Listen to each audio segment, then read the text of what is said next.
On this day in history, March 9th, 1796, Napoleon Bonaparte marries his first wife, Joséphine de Beauharnais.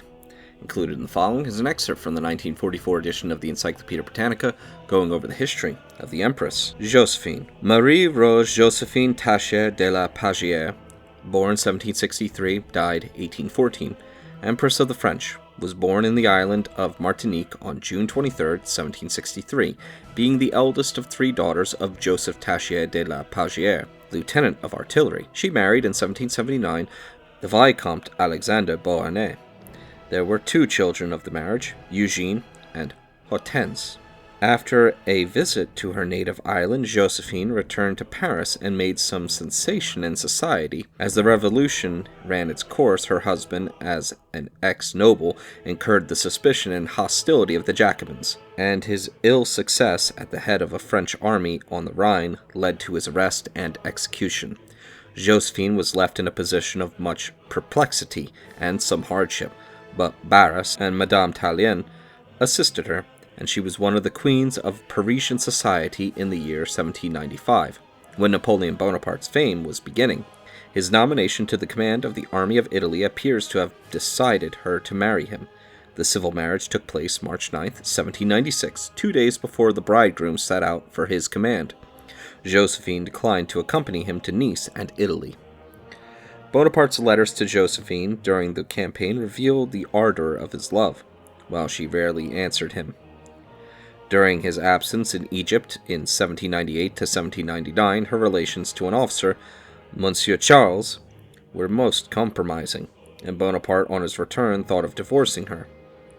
Her tears and entreaties of Eugene and Hortense availed to bring about a reconciliation, and during the period of the consulate, 1799 to 1804, their relations were on the whole happy, though Napoleon's conduct now gave his consort grave cause for concern. His brothers and sisters more than once begged him to divorce Joséphine, and from the time when he became first consul for life, August 1802, with large powers over the choice of a successor, he kept open the alternative of a divorce.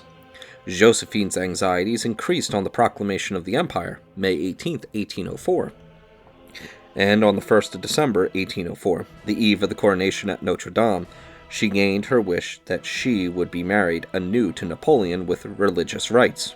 Despite Joséphine's care, Napoleon procured omission of one formality, the presence of the parish priest. But at the coronation scene, Joséphine appeared radiant with triumph over her envious relatives. The August marriages contracted by her children Eugene and Hortense seemed to establish her position. But her ceaseless extravagance and, above all, the impossibility that she should bear a son strained the relations between Napoleon and Joséphine. She complained of his infidelities and growing callousness. The end came in sight after the campaign of 1809, when Napoleon caused the announcement to be made to her that reasons of state compelled him to divorce her. Despite all her pleadings, he held his resolve.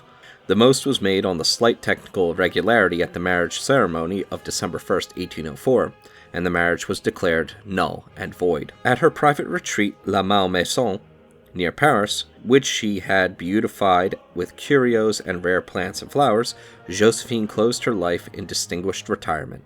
Napoleon more than once came to consult her upon matters in which he valued her tact and good sense. She died on May 29, 1814.